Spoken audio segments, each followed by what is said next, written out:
बोलिए सतगुरु कबीर साहेब की जय। सभी बोला करो भाई, माताएं भी बहनें भी, तुम भी बोलिए सतगुरु कबीर साहेब की जय। बंदी छोड़ गरीबदास जी महाराज की जय। सर्व संतों की जय। स्वामी जयराम जी महाराज की जय। स्वामी दयालुदास जी महाराज की जय। स्वामी ब्रह्म सागर भूरी वाले महाराज की जय। गौ माता की जय। गंगे माता की जय। भारत माता की जय। अपने अपने गुरुदेव महाराज की परम धाम छुड़ानी धाम की जय। सर्व धामों की जय। बोलिए बंदी छोड़ गरीबदास जी महाराज की जय। मैंने आपको कल बताया था कि 9 दिन तक लगातार परम धाम छतरी साहेब छुड़ानी धाम में बंदी छोड़ गरीबदास महाराज जी की कथा मैं आपको श्रवण कराऊंगा। आज बंदी छोड़ गरीबदास साहेब की बाल लीलाओं का जिक्र करूंगा। जो अवतारी पुरुष होते हैं उनकी दिव्य लीला होती, जो कुछ लोग समझ पाते हैं और कुछ लोग नहीं समझ पाते। आप लोगों ने ग्रंथों में पढ़ा है, कथाओं में सुना है, भगवान श्री कृष्ण बचपन में बहुत सी बाल दिव्य लीलाएं दिखाते थे। माता यशोदा उखल से बांध देती तो उखल को भी अपने साथ घुरडाकर बाहर तक चले जाते थे। अपने सखाओं के साथ कई घरों से माखन चुरा कर खाते थे। पूतना जो थी विष भरी बुद्धि लेकर आई, लेकिन वो तो दिव्य पुरुष थे, वो भी कोई असर नहीं कर सकी। और काली देह में जाकर नाथ को नागना एक बालक के द्वारा, ये सब दिव्य लीलाएं होती। बंदी छोड़ गरीबदास महाराज जी सन 1717 में अवतरित हुए सतगुरु कबीर साहिब के अवतार के रूप में, और मात्र 5 साल की आयु से ही तोतली आवाज में ज्ञान उपदेश करना शुरू कर दी। मैंने कल बताया था अर्जुन सरजुन जो सतगुरु कबीर साहिब के शिष्य थे और 250 वर्ष की उम्र तक योग के द्वारा अपने शरीर को कायम रखे हुए थे। बंदी छोड़ गरीबदास साहिब के द्वारा मुक्ति की आस लेकर छुड़ानी धाम आए। घिसड़ घिसड़ कर गरीबदास साहिब के चरण लिए। 5 साल की आयु सतगुरु जी की, और उनकी आयु 250 वर्ष हो चुकी थी। अपनी तोतली आवाज में कहा कि महापुरुषों, अब तक इस चोले को घसीट रहे हो। और इतना कहकर अपना हाथ उठाया, दोनों संतों की मुक्ति हो गई, अर्जुन की सरजुन की। जो पहले हुमायूंपुर बखेता के पास रोहतक खरखोदा के बीच में बहुत सालों तक वहां पर रहे, और फिर गरीबदास साहिब का दर्शन प्राप्त करके मुक्ति को प्राप्त हुए इसी छुड़ानी धाम में। उनकी भी यहाँ पर हम मूर्तियां स्थापित करवा रहे हैं, क्योंकि जिन्होंने यहाँ पर शरीर छोड़ा उनकी मूर्तियां हो तो आने वाले समय में भक्तों को प्रेरणा देंगी। महाराज जी छोटी सी उम्र में थे।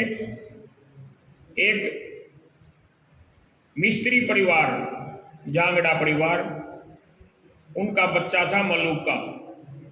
महाराज जी अपनी हम उम्र बच्चों की एक टोली थी, जिसको हमारे यहाँ कह देते हैं कि टोल बना रखा है।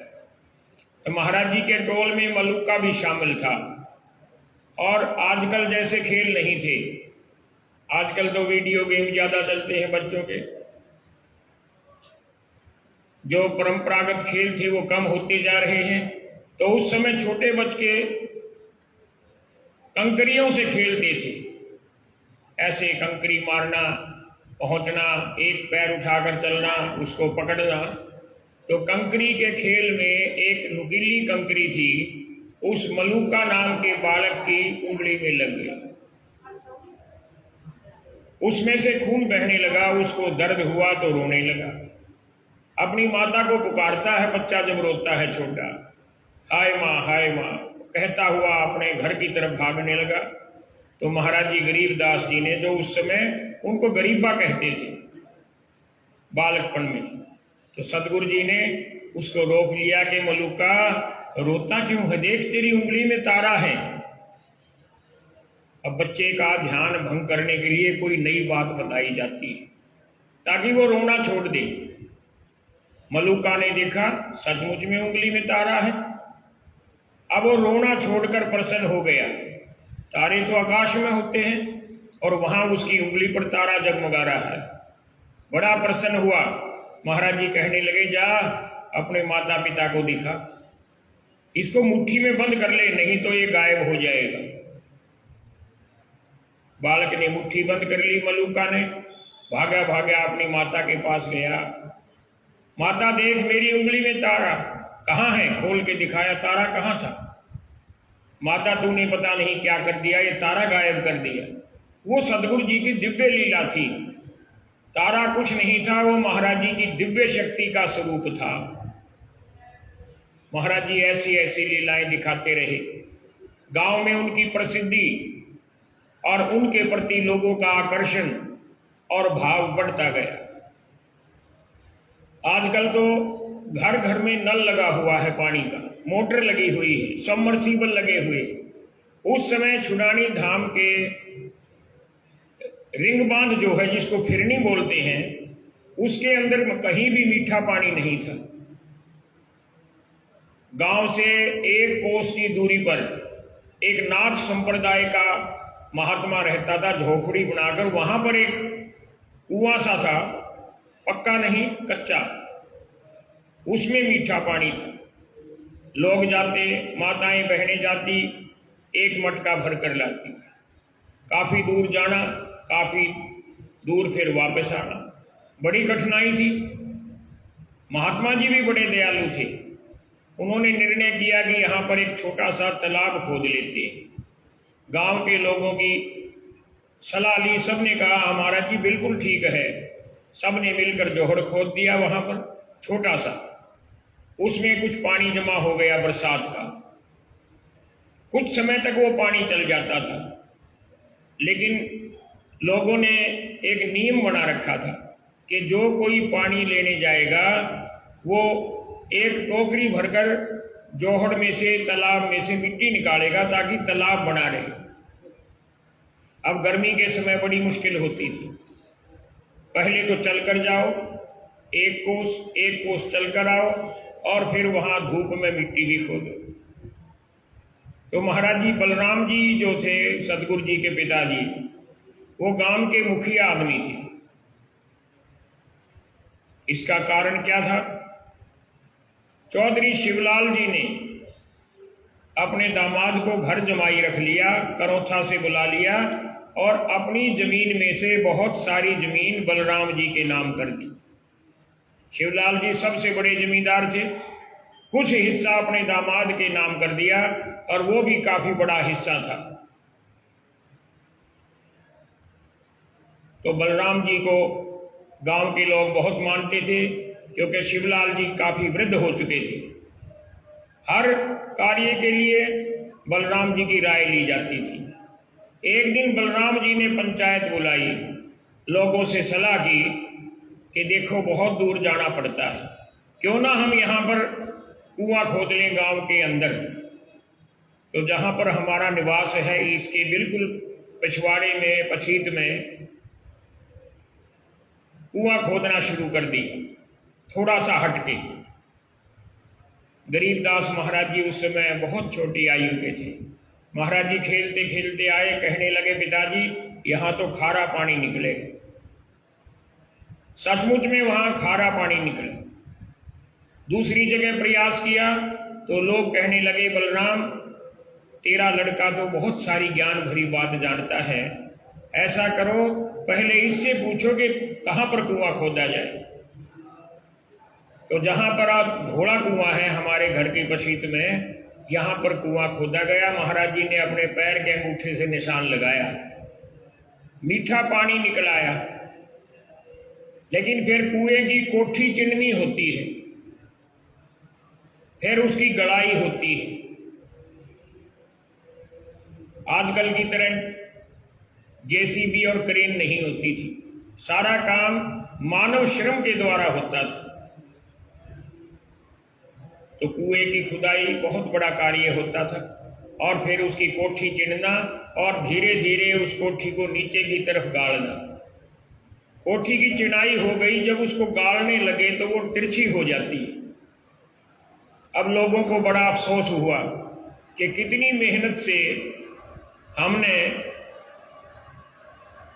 ये कुएं की कोठी चढ़ी थी और ये टेढ़ी हो गई। आशीष हॉर्न ना मारे, इसी के आगे जस्ट आगे से। अब सब लोग चिंतित हो गए। गरीबदास महाराज जी वहां पर आए, खेलते खेलते कहने लगे हाथ जोड़कर के चिंता की कोई बात नहीं, आज से 5 दिन बाद मध्य रात्रि में एक बड़ा भूकंप आएगा और ये कोठी अपने आप सीधी हो जाएगी। प्रेमियों, सदगुरु जी की वाणी सत्य साबित हुई। भूकंप आया, कोठी सीधी हो गई। आज वहां पर धोला कुआं विराजमान है, जिसका हमारे मोहल्ले के लोग ही नहीं पूरे गांव के लोग पवित्र मानते हैं, और वहां पर बहुत सी धार्मिक क्रियाएं की जाती हैं।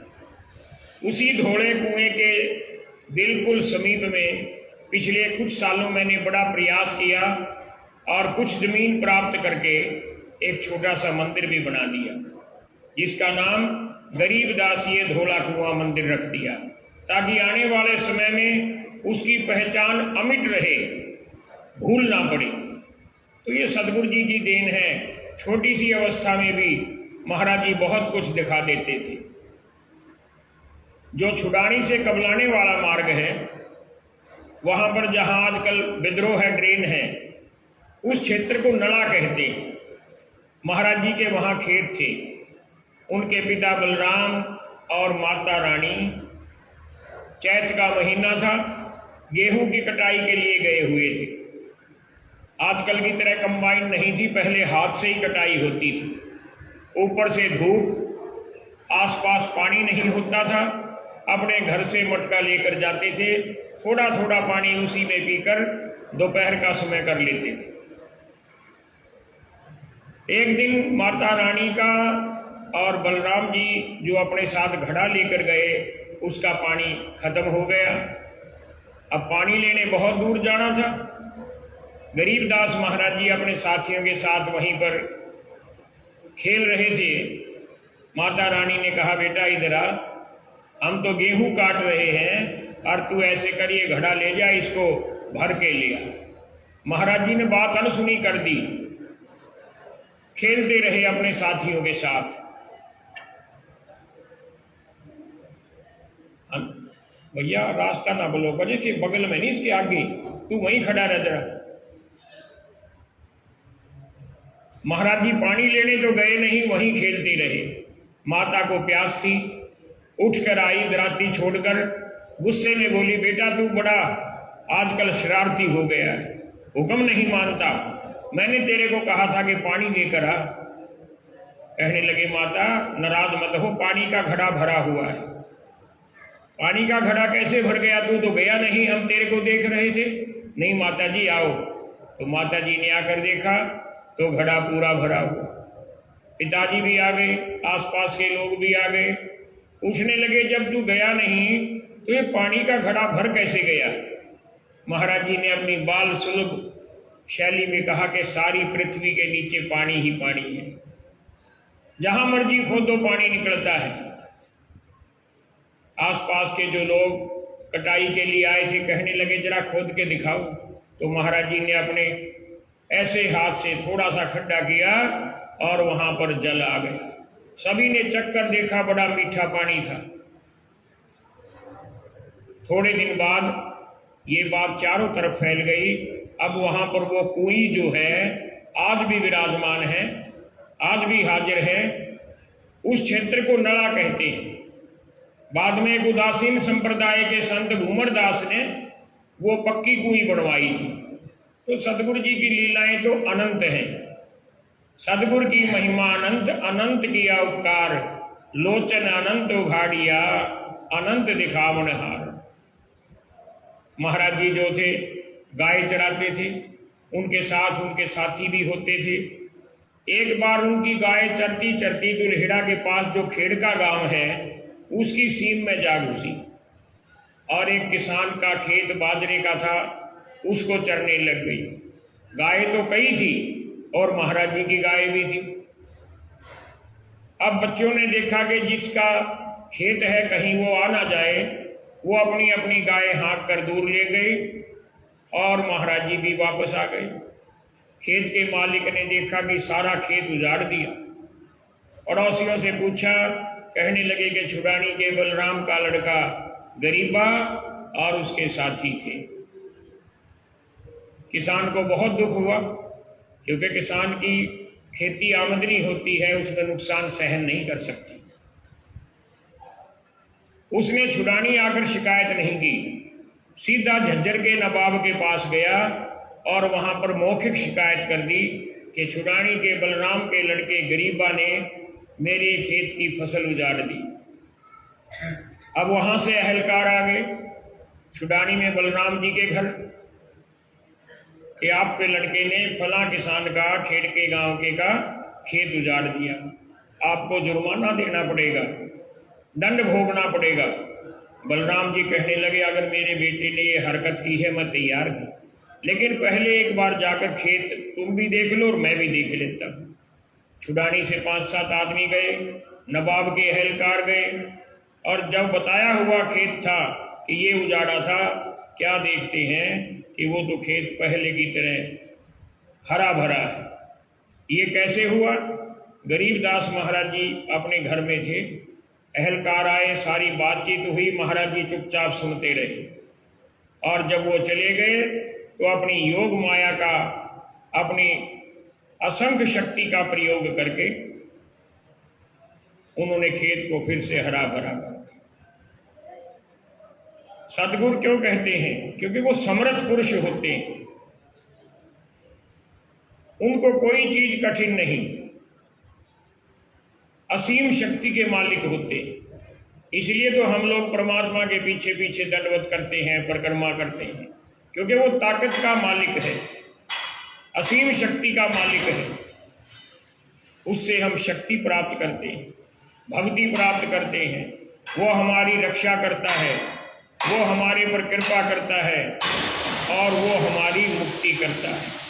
आओ एक बार उच्चारण करें, बंदी छोड़ बंदी छोड़ बंदी छोड़ जी, रक्षा करो बंदी छोड़ गरीब दास जी।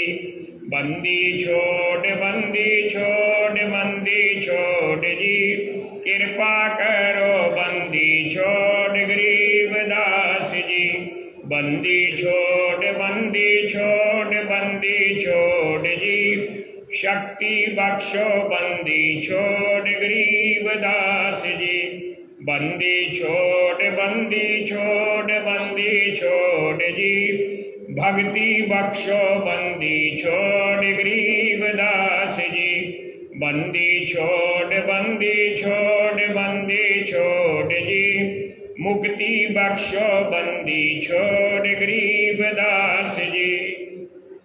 परसों एक महात्मा ने मेरे से सवाल किया, ये जो महात्मा पाठ करने के लिए यहाँ पर आए हैं, उनमें कुछ महात्मा तो पुराने हैं और कुछ नए हैं। वो महात्मा जी कहने लगे कि महाराज जी, मैं पहली बार छुड़ानी धाम आया हूँ हरिद्वार से। ये आपके यहाँ जो बंदी छोड़ शब्द का बार बार उच्चारण होता है, इसका क्या अभिप्राय है? तो मैंने संक्षेप में बताया, ये संसार एक बहुत बड़ा बंदी गृह है, जेल है, कारागार है, और हम सब इस जेल में बंदी के रूप में रहते हैं। जो इस बंदी गृह से बंदियों को छुड़ाने की क्षमता रखता है, ताकत रखता है, छुड़ा लेता है, उसको बंदी छोड़ कहते हैं। विष्णु सहस्त्रनामा में 1000 नामों का उल्लेख है परमात्मा के, पर्यायवाची शब्द हैं, लेकिन बंदी छोड़ शब्द नहीं, क्योंकि वो दैवीय अवतारों के नाम हैं और ये पूर्ण परमात्मा का नाम है। गरीबदास महाराज जी ने कबीर साहिब के बारे में बंदी छोड़ शब्द उच्चारण किया, और कबीर साहिब को तो संपूर्ण जगत, चराचर जगत, अखिल ब्रह्मांडों ने बंदी छोड़ माना है। गरीबदास महाराज जी ने वाणी में लिखा, अमर करूं सतलोक पठाऊं, ताते बंदी छोड़ कहा, बंदी छोड़ हमारा नामम, अजर अमर है अस्थिर ठाम। महाराज जी छोटी अवस्था में थे, गाय चराते थे, शाम को गाय बाड़े में बंद कर देते, फिर अपने घर में रहकर भजन करते। सोने से पहले बलराम जी गरीबदास महाराज जी को अपने छोटे से बच्चे को लेकर पशु के बाड़े में संभालने जाया करते थे। एक गाय जो है बहुत जल्दी बच्चा देने वाली थी, समय आ गया था, उसको संभालकर घर में आकर सो जाते हैं। सुबह जाकर देखा तो वो गाय नहीं थी। बलराम जी बड़े चिंतित हुए, गरीबदास महाराज जी को जाकर कहा कि बेटा चल कहीं ढूंढ कर लाते हैं गाय को। अरे उसने तो बच्चा देना था। महाराज जी कहने लगे, पिताजी आप चिंता मत करो, लेकिन अकेला नहीं जाने दिया। पिताजी ने 2-4 आदमी साथ ले लिए, गरीबदास महाराज जी को साथ ले लिया। जाकर देखते हैं कि जंगल में गाय ने बच्चा दे रखा है, गाय खड़ी है और एक शेर बच्चे को खाने के लिए बार बार प्रयास करता है, लेकिन गाय हौंस कर अपने सींगों से शेर को डराने का प्रयास करती है, लेकिन थकी हुई थी। अब महाराज गरीबदास जी ने शेर से कुछ दूरी पर जाकर हाथ उठाकर बोलकर कहा कि ये शेर, तुम तो जंगल के राजा हो, यहाँ इस गाय को क्यों तंग कर रहे हो, जाओ अपने जंगल में चले जाओ। ऐसा कहते ही शेर वहाँ से चला गया, क्योंकि इंसान जो है प्रकृति के वश में होता है और अवतारी पुरुष प्रकृति को अपने वश में करते हैं, ये मूलभूत अंतर होता है। तो महाराज जी की ऐसी पता नहीं कितनी ही बचपन की लीलाएं हैं। एक लीला बड़ी अजीब है। महाराज जी थे तो छोटी अवस्था में, लेकिन एक बहुत बड़े संत के साथ उनका शास्त्रार्थ हुआ। गरीबदास महाराज जी के जो पिता थे बलराम जी और माता रानी, वो दोनों शुरू से ही कबीर पंथी थे, कबीर साहिब के बीजक का पाठ करते थे और उत्तर प्रदेश के इटावा के पास एक गांव में रहने वाले परम संत रामदास जी उनके गुरु थे, जो समय समय पर छुड़ानी आते। बलराम जी, माता रानी उनका बड़ा आदर सत्कार करती, गरीबदास महाराज जी भी सत्कार करते। गरीबदास महाराज जी को अपने समीप बिठाकर रामदास महाराज जी बहुत बातें ज्ञान की समझाते थे। कबीर साहिब का जो सत्य मार्ग है, सत्य भक्ति है, उसके बारे में प्रचार करते थे। गरीबदास महाराज जी स्वयं सतगुरु का स्वरूप, लेकिन शिक्षा दीक्षा भी कबीर के वाणी के सानिध्य में। एक दिन गरीबदास महाराज जी की मौसी का लड़का आ गया खेड़ा गांव से। दिल्ली प्रदेश में नरेला के पास खेड़ा गांव है, वहां गरीबदास जी की मौसी ब्याही हुई थी, पठानी देवी, जो रानी देवी से बड़ी थी। अपनी मौसी के घर पठानी देवी का लड़का आशानंद आया हुआ, गरीबदास महाराज जी से कुछ बड़ा था, और उसने कहा माता रानी से कि मौसी, मैं भी आपके यहाँ आता हूँ और कुछ दिनों के लिए गरीबा को मेरे साथ मेरे गांव भेज दो। माता रानी ने भेज दिया बच्चा। दोनों खेड़ा गांव में आ गए। चाय पानी भोजन के उपरांत उसकी मौसी कहने लगी कि बेटा गरीबा, मेरे गुरु आजकल यहाँ पर आए हुए, जो बैरागी संप्रदाय के हैं, बोधीदास नाम है, बहुत बड़े ज्ञानी संत हैं, हर रोज कथा करते हैं धर्मशाला चौपाल में। आज तू भी हमारे साथ चल और महाराज जी की कथा सुन। बोधिदास के साथ, अपनी मौसी के साथ गरीबदास महाराज जी भी कथा सुनने चले गए। कथा सुनकर प्रसन्नचित होकर बैठे रहे। अब बोधिदास जी ने जब कथा पूर्ण की, क्योंकि बोधिदास के साथ 15-20 उनके बड़े शिष्य थे, जिन सभी के गले में माला, कंठी, तिलक, बहुत से ऐसे आभूषण शरीर पर सिंगरे हुए थे। जब उनका ध्यान गरीबदास महाराज जी की तरफ गया तो आसानंद को पूछने लगे, बेटा ये कौन है? गुरुजी, ये मेरी मौसी का लड़का है, नाम गरीबा है। देखने में सीधा साधा लगता है, लेकिन छोटी अवस्था से ये बहुत ज्ञान भरी बात कहता है। छुड़ानी गांव में, आसपास के गांव में तो इसका नाम प्रसिद्ध हो चुका है। ये भक्ति की बात करता है, धर्म की बात करता है। बोधिदास ने ध्यान से देखा, कहने लगे, तुम्हारी मौसी का लड़का तुम्हारी बहुत तारीफ कर रहा है, लेकिन मैं देख रहा हूं तुम्हारे गले में ना कंठी है, ना हाथ में माला है, ना तुमने तिलक लगा रखा है। देखो, तुम होनहार हो,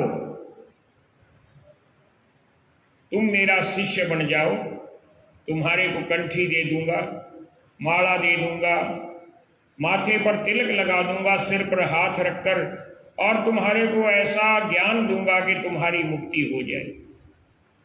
ये जो मेरे शिष्य हैं, इन्होंने 68 तीरथ कर रखे हैं,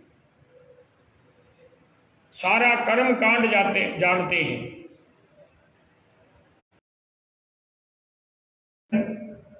स्वामी रामदास जी के मुख से सुने, उसमें तो इन बाह्य आडंबरों का कोई महत्व नहीं बताया। ये जो कर्म कांड है, ये करने से स्वर्ग आदि में तो स्थान मिल जाता है, लेकिन मुक्ति नहीं। गरीबदास महाराज जी ने अपनी वाणी में कहा है, कर्म कांड उरले व्यवहारा, नाम लग्यासो गुरु हमारा। कर्म कांड से मुक्ति नहीं, मुक्ति तो नाम के सिमरण से। सतगुरु जी ने अपनी वाणी में बड़ा सुंदर उदाहरण दिया कि जैसे कलश कुम्हार का ऊपर चित्र अनूप, वस्तु नहीं तिस मध्य है, जैसा जल बिन कूप। अगर कुएं में पानी नहीं तो कुआं बेकार है। कुम्हार जो है मटका बना देता है, मिट्टी को पका देता है, ऊपर चित्र निकाल देता है, लेकिन जब तक उसके अंदर जल नहीं, उस घड़े का कोई महत्व नहीं। इसी प्रकार से कर्म कांड का, तीर्थ व्रत का जो आडंबर है, पाखंड है, इससे मुक्ति कदापि नहीं होगी। कर्म कांड, तीर्थ व्रत, इनके बारे में कबीर साहिब ने बहुत खंडन किया है। तो गरीबदास महाराज जी कहते हैं कि 68 तीर्थ करने से क्या हुआ, जो आपने सृजनहार को भुला दिया। असल तत्व तो गुरु के श्रीमुख से नाम लेकर मर्यादा पूर्वक जाप करना है। महाराज जी जयतराम जी ने बड़ी सुंदर वाणी लिखी है कि एक गुरु तो हमारा देहधारी गुरु होता है, दूसरा शब्द गुरु होता है, और तीसरा स्वयं सदगुरु हमारा गुरु है। इन तीनों में एकता है। देहधारी गुरु हमें शब्द देता है, और शब्द का जाप करके हम परमात्मा से एकाकार हो जाते हैं। बाह्य आडंबर से ये संभव नहीं। बहुत सी बातें हुई, बड़ा लंबा चौड़ा प्रकरण है। अगर सारी कथा इसी में लगा दूंगा तो दूसरे प्रकरण नहीं सुना पाऊंगा। आखिर में बोधिदास जी प्रभावित हो जाते हैं और नन्हे बालक की बात सुनकर भावुक हो जाते हैं, आंखों में आंसू आ जाते हैं। कहने लगे, हे गरीबा, तूने मेरी आंख खोल दी। बाह्य आडंबर में, कर्म कांड में फंसकर मैं अपना जीवन बर्बाद कर रहा। मैं आप पर बलिहार जाता हूं, जो आपने ऐसा दिव्य ज्ञान मुझे दिया। मैं आपको गुरु नहीं बना सकता क्योंकि आप आयु में मुझसे बहुत छोटे हैं, लेकिन आज मैं मन ही मन आपका शिष्य बन गया हूं। और ऐसा कहकर बोधिदास जी ने दूध का कटोरा मंगवाया और अपने हाथों से गरीबदास महाराज जी को पिलाया। स्वामी जयतराम महाराज जी ने इस कथा को अपनी वाणी में लिखा है कि बोधिदास कहे बैरागी है दुल्हे सिर दुल्हन, तुम तो दुल्हों के भी दुल्हा हो, सर्वश्रेष्ठ हो। तो प्रेमियों, महाराज जी बचपन से बड़ी बाल लीला दिखाते रहे, अनेक प्रकार की लीलाओं से चमत्कृत नहीं किया, प्रभावित नहीं किया, बल्कि सीख दी। जो उनके अंदर शक्तियां थी उनका समय समय पर उपयोग किया। एक बार छुड़ानी गांव के कुछ बैरागियों के घर बाहर जोहड़ के पास हैं, अब भी हैं, पहले भी थे। आजकल तो बड़े पक्के मकान बन गए, पहले झोंपड़ी हुआ करती थी। एक दूसरे से सटकर झोंपड़ी बना लेते थे। गर्मी का मौसम था, किसी समय कोई चिंगारी लग गई, सभी झोंपड़ी धू धू करके जलने लग जाती।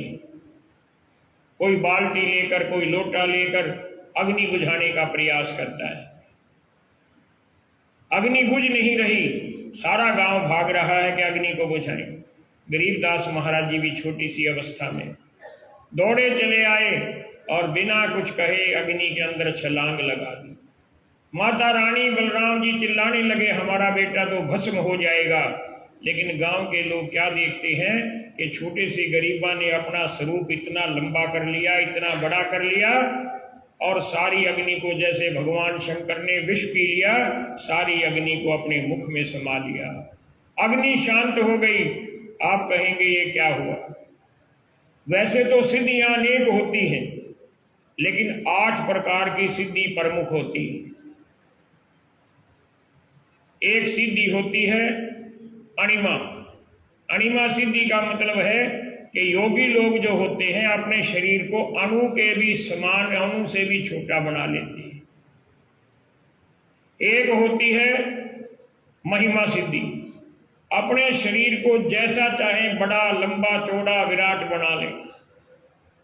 एक होती है लघुमा सिद्धि, एक गरिमा सिद्धि, शरीर को बिल्कुल फूल जैसा हल्का, शरीर को इतना भारी बना लेना कि कोई पैर ना उठा सके। अंगद ने इसी सिद्धि का प्रयोग किया था रावण की सभा में जाकर। एक सिद्धि होती है वशीतव सिद्धि, जो दूसरे को अपने वश में कर लेना, और एक होती है ईशतव सिद्धि, ईश्वर के सदृश व्यवहार करना। बहुत सी सिद्धि होती है। तो सदगुरु जी तो सब सिद्धियों के मालिक थे, बल्कि ये कहें कि सिद्धि तो उनके आगे हाथ पैर जोड़कर चलती थी, क्योंकि सिद्धियों के प्रदाता भी वही थे। तो आइए एक और छोटा सा किस्सा गरीबदास महाराज जी के समय का, जो महाराज जी ने बालक स्वरूप में दिखाया। हमारे यहाँ प्रचलन था, अब तो कम हो गया, उत्तर प्रदेश के ब्रज घाट गढ़ मुक्तेश्वर में स्नान करने का कार्तिक के महीने में। यहां से बैलगाड़ियों में लोग जाते थे। कार्तिक का मेला वहां बहुत बड़ा लगता है, 1 मास से भी ज्यादा समय, गंगा मैया के किनारे। सब लोग जाते थे, भजन कीर्तन करते थे, दान पुण्य करते थे, स्नान करते थे, महात्माओं के दर्शन हो जाते थे। माता रानी बलराम जी भी गांव के अन्य आदमियों के साथ जाने की तैयारी करने लगे। छोटे से गरीबदास महाराज जी कहने लगे, पिताजी अब की बार मुझे भी साथ ले चलो, बच्चों को तो मेले में जाने का बहुत शौक होता है। माता कहने लगी, बेटा तू बहुत छोटा है, मेले में हजारों लाखों की भीड़ होती है, अगर बच्चा खो जाए तो बड़ी कठिन बात होती है उसका पुनः मिलना, और फिर यहाँ पर गाय की संभाल कौन करेगा, पशुओं की देख रेख कौन करेगा, तू यहीं रह, तेरे लिए वहां से प्रसाद मिठाई मैं ले आऊंगी, तेरे को यहीं पर दे दूंगी, वहां का जल भी दे दूंगी। मन में सोचकर गरीबदास महाराज जी रह जाते हैं। माता पिता गांव के लोग गाड़ियों में सवार होकर गढ़ मुक्तेश्वर चले जाते हैं। 2, 4, 5 दिन हो गए, पूर्णिमा का समय नजदीक आने लग गया। अब गरीबदास महाराज जी से नहीं रहा गया। उन्होंने अपने दो स्वरूप बना लिए, एक स्वरूप तो छुड़ानी में और एक गढ़गंगा में। क्यों बनाए?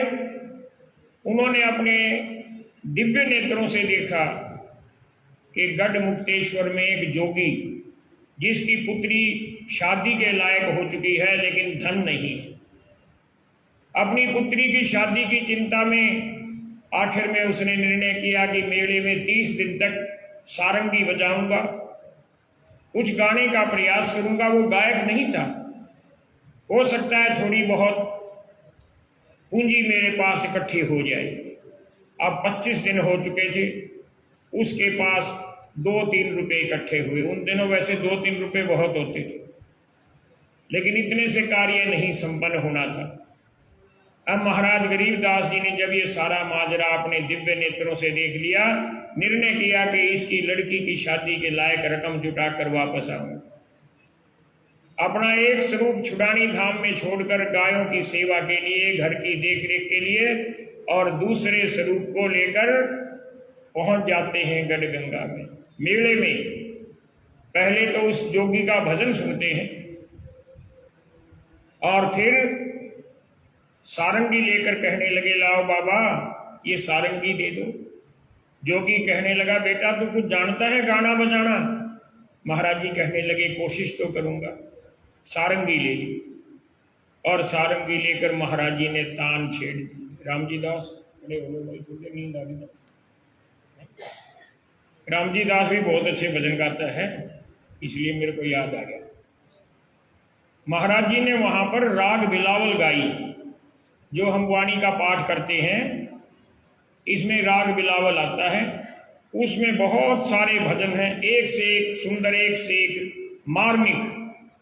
तो महाराज जी ने बहुत से शब्द गाए और उनमें एक शब्द था, घट ही अंदर गारेडू धोखे मर।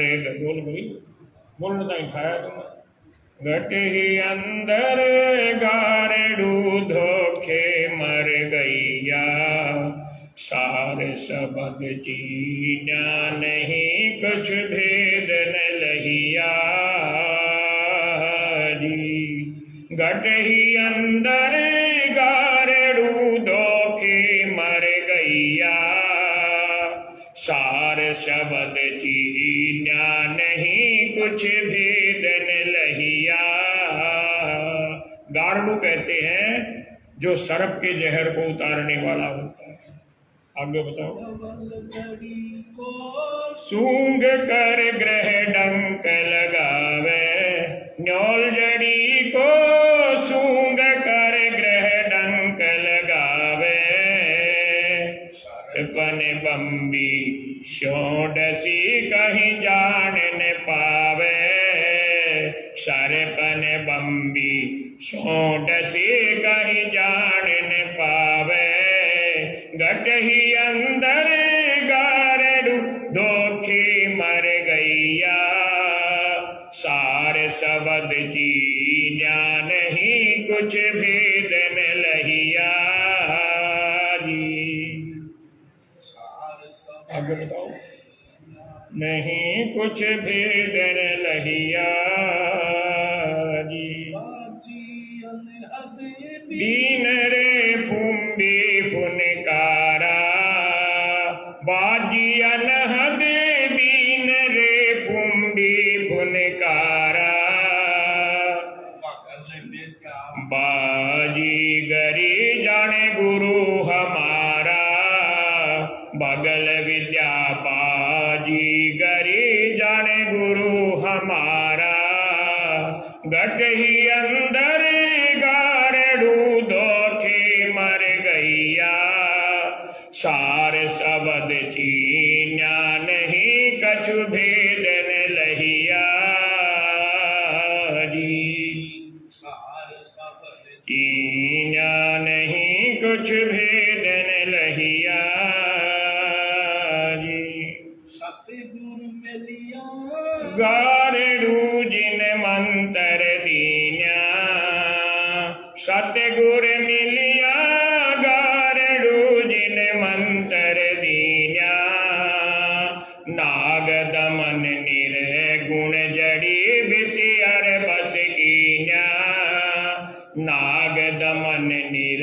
गुण जड़ी बिसियर बस की न्यारी ही अंदर गारड़ू धोखे मर गैया सार शबद चीन्या नहीं कछु भेदन लहिया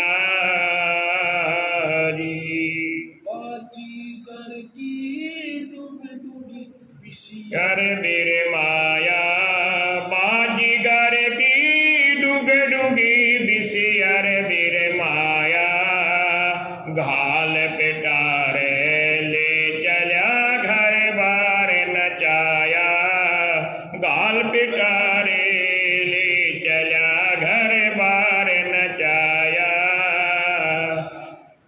ही अंदर गारड़ू धोखे मर गैया सार शबद चीन्या नहीं कुछ भेदन लहिया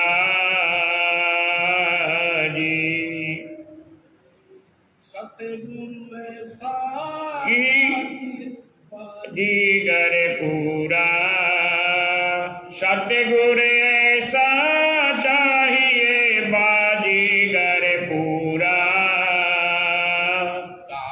गरीब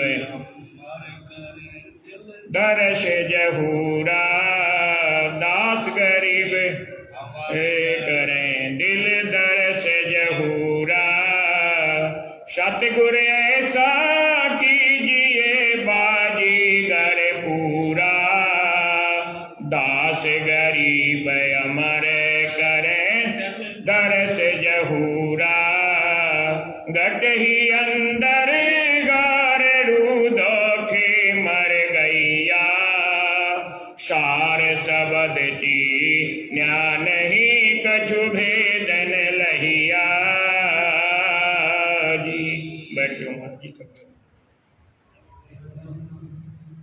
अब ऐसे ऐसे भजन सुनकर हम तो गा नहीं सकते क्योंकि सतगुरु जी तो पूर्ण परमात्मा थे, गले में सरस्वती का निवास था और फिर उनके दिव्य शरीर, दिव्य आवाज, दिव्य शब्दों को सुनकर सारे लोग जो वहां मौजूद थे नर नारी मोहित हो जाते। महाराज जी ने करीब करीब 15-16 भजन वहां गाए और लोग ऐसे भेंट करने लग गए, ढेर लग गया पैसों का।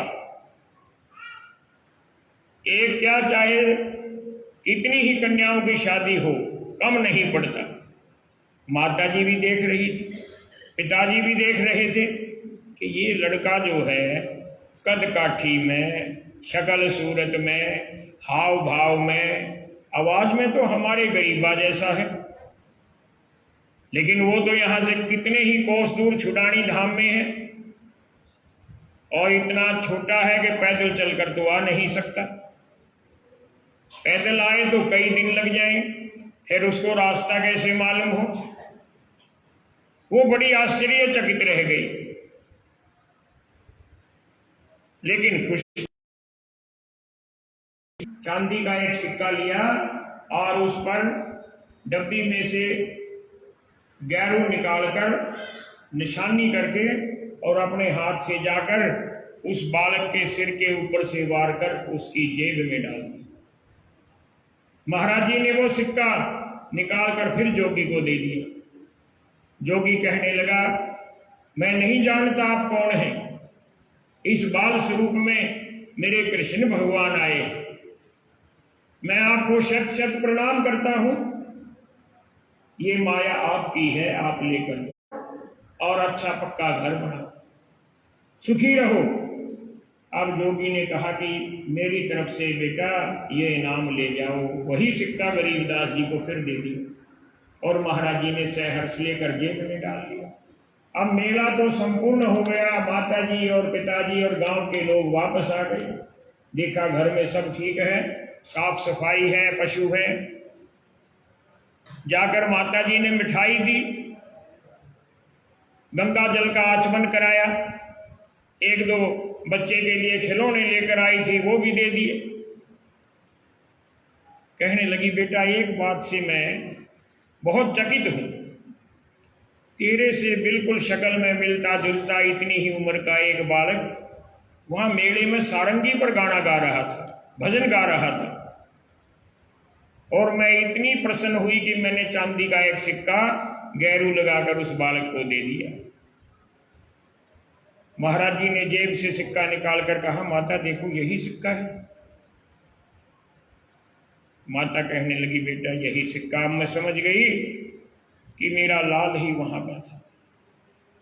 लोग कहते हैं गरीबा रानी का लड़का, बलराम का लड़का, कोई अवतार है। अब तो बेटा मैं भी मान गई तू अवतार से कम नहीं। बोलिए बंदी छोड़ महाराज की। अब यहां से महाराज गरीबदास जी जो बालक अवस्था में थे, उनकी दिनचर्या में कुछ अंतर आने लगे, क्योंकि पहले तो बोधिदास जी ने कहा कि गुरु का बनाना बहुत जरूरी है। हमारे शास्त्रों में आता है, गोस्वामी तुलसीदास जी ने लिखा कि गुरु बिन भवनत तरह न कोई, जो विरंची शंकर सम होई। सदगुरु कबीर यहां तक कहते हैं कि गुरु बिन माला फेरते, गुरु बिन दाते देते दान, गुरु बिन दान हराम है पूछो वेद पुराण। तो गुरु का महत्व, इस बात पर सदगुरु जी गौर करने लग गए। अब गाय चराने जरूर जाते थे, गायों को चरना छोड़कर किसी दरख्त के नीचे बैठकर बार बार अपने चित्त में सतगुरु कबीर साहब का स्मरण करते थे। हे सतगुरु मेरे को दर्शन दो, बस ऐसा कहकर रोने लग जाते थे, भाव विह्वल हो जाते थे। और एक दिन सतगुरु जी ने उनकी प्रार्थना स्वीकार की। फागुन का महीना था, फागुन शुक्ल द्वादशी का दिन। गरीबदास महाराज जी दोपहर के समय पेड़ के नीचे बैठकर सतगुरु कबीर साहिब का, कोई बात नहीं, बैठ चल गए। बोलिए बंदी छोड़ महाराज की जय। बंदी छोड़ बंदी छोड़ बंदी छोड़ जी, रक्षा करो बंदी छोड़ गरीबदास जी। बंदी छोड़ बंदी छोड़ बंदी छोड़ जी, कृपा करो बंदी छोड़ गरीबदास जी। तो ऐसा सुमरण करते थे कबीर साहिब का, हे साहिब मेरे को दर्शन दो।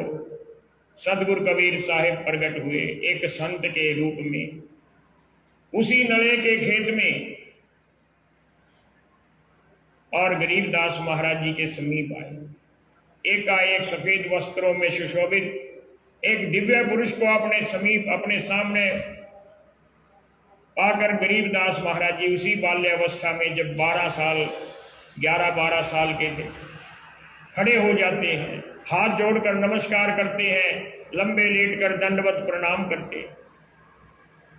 सारा परिवार कबीर पंथी तो था ही, और आज साक्षात कबीर आ गए, क्योंकि मैं रोज कबीर को ही तो याद करता हूं, और दूसरा कौन आएगा, ऐसा दृढ़ विश्वास था। कबीर साहब ने कुछ समय तक वहां खड़े खड़े उनको उपदेश दिया, बोध कराया, और गरीबदास महाराज जी कहने लगे, मैं आपका दर्शन पाकर धन्य हुआ। कोई सेवा बताइए, ये जंगल है, यहां खाने को कुछ नहीं, अपना लाया हुआ भोजन मैं आपको नहीं खिला सकता, झूठा है।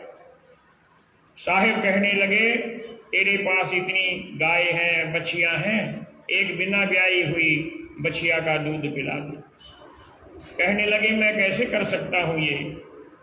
तो सदगुरु कबीर साहिब ने अपना कमंडल दे दिया, और कमंडल में से जल लेकर छींटा दिया, तो बछिया ने दूध दे दिया। कटोरे में दूध लेकर कबीर साहिब को दे दिया। सदगुरु कबीर साहिब ने थोड़ा सा दूध पीकर बाकी प्रसाद के रूप में गरीबा को दे दिया, और कहा कि बेटा पी जा। सदगुरु जी ने दूध पी लिया, कबीर साहिब अंतर ध्यान हो गए। कुछ देर गरीबदास महाराज जी बैठे रहे ध्यान अवस्था में, और धीरे धीरे समाधि अवस्था में आ गए। शाम हो गई, जाने का समय हो गया गांव को। साथी आकर कहने लगे, गरीबा चल अपनी गाय ले, और चल पड़ते हैं। लेकिन वो बोले नहीं।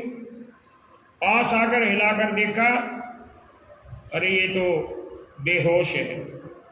पानी के छींटे दिए, बेहोशी नहीं दूर हुई। धीरे धीरे शाम होती गई, अंधेरा होता गया, बालक लोग डरने लग गए।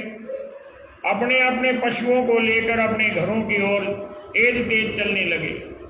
लेकिन एक दो शाणे बच्चे भागे भागे गए, बलराम जी को बताया कि तेरा लड़का जो है बेहोश है और वहाँ खेतों में पड़ा है। बलराम जी क्योंकि गांव के प्रमुख व्यक्ति थे, बहुत से लोग उनके साथ हो लिए, औरतें भी, माता रानी भी जाकर देखते हैं कि गरीबा तो बेसुध पड़ा है। अंधेरा घिरने लगा, किसी प्रकार से उठाकर गरीबदास महाराज जी को घर में ले आए। बेहोश रहे रात्रि को। अब विश्वास हो गया कि तुम्हारा बच्चा मर गया।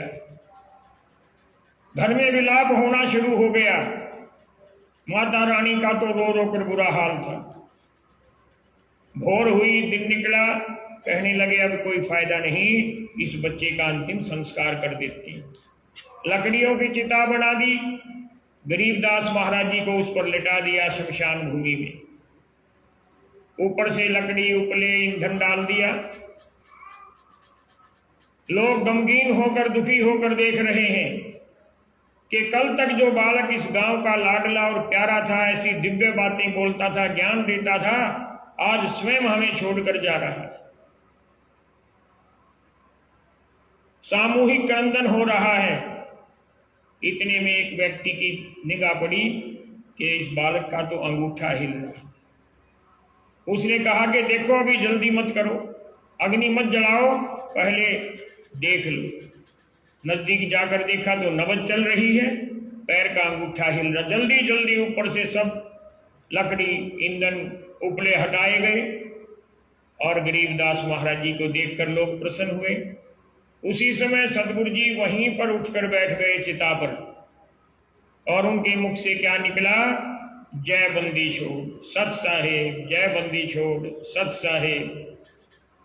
सत्य साहेब, सत्य साहेब, सत्य साहेब जी बोलो, सत्य साहेब, सत्य साहेब, सत्य साहेब जी, सत्य साहेब, सत्य साहेब, सत्य साहेब जी। और महाराज जी ने क्या श्लोक कहे? गुरु ज्ञान अमान अडोल अबोल है, सतगुर शब्द सेरी पिछानी, दास गरीब कबीर सतगुर मिले, आन स्थान रोप्या छुड़ानी। बंक नाल के अंतरे त्रिवेणी के तीर, जहां हम सतगुर ले गया बंदी छोड़ कबीर। पर पट्टन पर लोक है, जहां अदली सतगुर सार, भगत हेत से उतरे पाया हम दीदार। अब माता की खुशी का ठिकाना नहीं। बच्चे को वहां से उठाकर गले लगा लिया, कहने लगी बेटा तू हमें बहुत सी लीलाएं दिखाता था, आज क्या लीला दिखाई, हमारी तो जान निकल जाती। कहां पर चला गया था तू? माता मैं सतगुरु कबीर साहिब के साथ उनके लोक को चला गया था। बेटा कबीर साहिब तो अपने परम धाम में रहते हैं, वो यहां कैसे आए? कि पर पट्टन परलोक है, जहां दिली सतगुर सार, भक्ति हेत से उतरे पाया हम दीदार। हे माता, जो उनको याद करता है, उनका भक्त होता है, वह उसको प्रत्यक्ष हो जाते। रामायण भी गवाही देती है, हरि व्यापक सर्वत्र समाना, प्रेम से प्रगट भय हम जा। प्रेमा भक्ति से परमात्मा प्रकट है, ये एक अटल सिद्धांत है।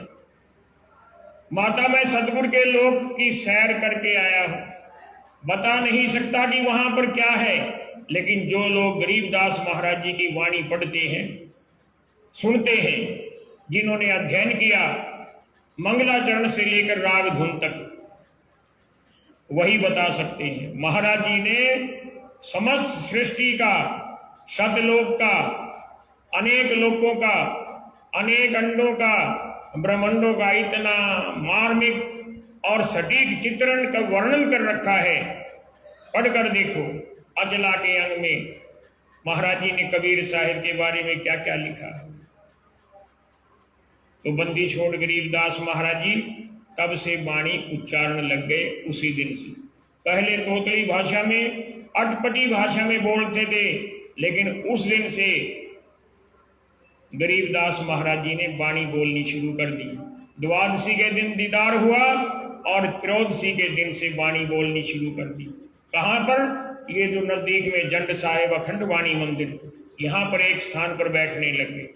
आप जैसे मेरे जैसे लोग जुड़ने लग गए। हर रोज सतगुरु जी वाणी बोलते थे और बहुत समय तक बोलते रहे। और फिर गोपाल दास जी दादूपंथी संत राजस्थान से आए, क्योंकि उस समय तक महाराज जी की इतनी प्रसिद्धि हो चुकी थी कि बांगर प्रांत में, रोहतक जिला में छुडानी नाम के गांव में गरीबदास नाम का एक संत, एक फकीर रहता है जो बड़ी अनमोल वाणी बोलता है। दूर दराज से लोग आते थे, राजस्थान से भी आते थे।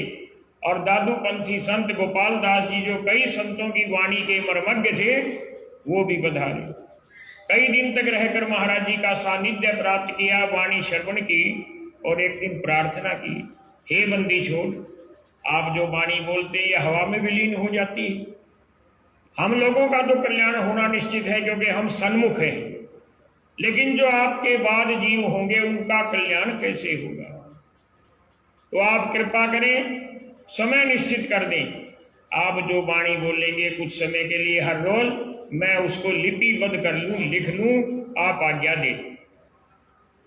तो गोपाल दास जी हर रोज कुछ समय सदगुरु जी की वाणी को लिपिबद्ध करते लिखते थे उसी जंड साहब वाले स्थान पर, जहां पर अब हमने 3 मंजिला भवन बना दिया है, लगभग पूर्ण हो चुका है।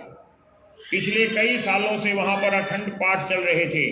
अब 18 महीने से क्योंकि निर्माण कार्य चल रहा है तो वो अखंड पाठ यहाँ हॉल में चल रहे हैं। जब वो 2-3 महीने बाद पूर्ण होगा फिर से वहां अखंड पाठ चलेंगे। और दादूपंथी संत गोपाल दास जी को हम इतना मानते हैं गरीबदासी कि उनका हमारे ऊपर इतना ऋण है, हम चुका नहीं पाएंगे। अगर वो वाणी का लेखन नहीं करते तो आज वाणी ये ग्रंथ कैसे हो? ये सब उनकी देन है। तो उनकी मूर्ति भी उस कोने वाली कुटिया में स्थापित की जाएगी ताकि सब लोग जान सकें कि आज ये वाणी जो हम देख रहे हैं, पढ़ रहे हैं, दंडौत कर रहे हैं, ये किसने लिखी थी? है तो गरीबदास जी की, लखारी कौन था? तो बंदी छोड़ साहिब की वाणी लिखने वाले गोपाल दास जी, धन है ऐसे महापुरुष। अब बात आ जाती है गरीबदास महाराज जी की। गुरु दीक्षा तो हो गई, उन्होंने स्वयं कह दिया कि गुरु ज्ञान अमान अडोल अबोल है, सतगुरु शब्द सेरी। सेरी कहते हैं मार्ग को। सतगुरु के शब्द का मार्ग मैंने पहचान लिया। गुरु ज्ञान अमान अडोल अबोल है, सतगुरु शब्द सेरी बिछानी। दास गरीब कबीर सतगुरु मिले, आन स्थान रोक्या छुड़ा। स्वयं छुडानी धाम में आकर कबीर साहब ने मेरे को अपना शिष्य तो प्रदान किया है, मुझे बोध कराया। उनकी कृपा से ही मैं वाणी बोल रहा हूं। तो प्रेमियों, आज की कथा यहीं पर पूर्ण कर रहा हूं। कथा पूर्ण करने से पहले गरीबदास महाराज जी की वाणी का एक शब्द सुना रहा हूं कि हमारा लक्ष्य क्या है, टारगेट क्या है, कहां जाना है, कहां पहुंचना है। तो गरीबदास महाराज जी ने एक भजन लिखा राग काफी में, तेरा कित को कूच मुकामा, तेरा कित को कूच मुकामा, तेरा कित को कूच मुकामा, तेरा कित को कूच मुकामा, तेरा कित को कूच मुकामा, तेरा कित को कूच मुकामा। अब कूच और मुकाम ये दोनों हिंदी के शब्द नहीं, उर्दू के शब्द। कूच कहते हैं चलना, किसी विशेष लक्ष्य की प्राप्ति के लिए, विशेष कार्य के लिए कूच करना। और मुकाम कहते हैं ठिकाने, किस ठिकाने के लिए कूच करना है। तो गरीबदास महाराज जी ने बड़ा सुंदर भजन लिखा है, तेरा कीर्ति को पूछे मुकामा, तेरा कीर्ति को पूछे मुकामा, तेरा कीर्ति को पूछे मुकामा, तेरा कीर्ति को पूछे मुकामा। सदगुरु जी कहते हैं तूने बहुत धन कमा लिया, सैकड़ों रुपयों का मालिक बन गया, हजारों रुपयों का मालिक बन गया, लाखों रुपयों का मालिक बन गया, करोड़ों रुपयों का मालिक बन गया, किस काम आएगा? राम जी दास खड़े हो गए एक भजन में साथ देने। राम जी दास को सारे शब्द याद, मैं भूलता हूँ, इसको याद कर लेता हूँ, ये मेरे को याद करा देता हूँ, मेरा लाडला प्यारा शिष्य है। तो बंदी छोड़ कहते हैं, सहस लखी जब भया करोड़ी, सहस लखी जब भया करोड़ी, जोड़िया बहुत खजाना, तेरा कीर्ति को पूछे मुकामा, तेरा कीर्ति को पूछे मुकामा, तेरा कीर्ति को पूछे मुकामा, तेरा कीर्ति को पूछे मुकामा, तेरा कीर्ति को क्या ले आया क्या ले जाएगा, क्या ले आया क्या ले जाएगा, बहुत किया है सामा, तेरा कीर्ति को पूछे मुकामा, तेरा कीर्ति को पूछे मुकामा, तेरा कीर्ति को पूछे मुकाम। अनंत उजाड़े अनंत बसाए, अनंत उजाड़े अनंत बसाए, कौन तुम्हारा गामा, तेरा कीर्ति को पूछे मुकामा, तेरा कीर्ति को पूछे मुकामा, तेरा कीर्ति को पूछे मुकामा। अन्न धन तो को बहुत दिया है, अन्न धन तो को गौ सब दिखाए गुलामा, तेरा कीर्ति को पूछे मुकामा, तेरा कीर्ति को पूछे मुकामा, तेरा कीर्ति को पूछे मुकामा। कह दास गरीब सतलोक चलो रे, दास गरीब सतलोक चलो रे, समझे नहीं अलामा, तेरा कीर्ति को पूछे मुकामा, तेरा कीर्ति को पूछे मुकामा, तेरा कीर्ति को। कथा की पूर्णता से पहले आइए सतगुरु की अरदास करें।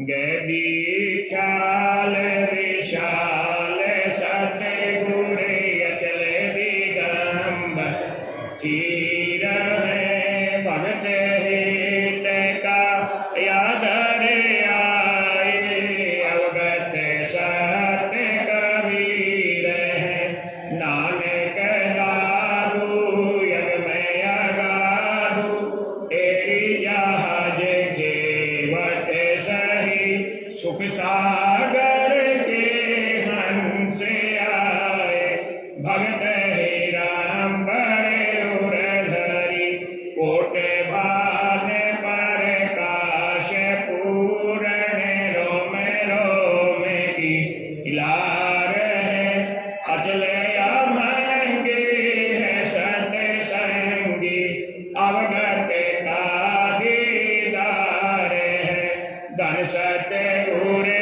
उपदेश दीवा, 84 भरम में कहीं, तेज पुंज तन देह घर कर, इस विदेह में को भेंट ही, शब्द निवास आकाश वाणी, यो सतगुरु का रूप है, चंद सूरज नहीं पवन पानी, ना जहाँ छाया धूप है, रहता रमता राम सा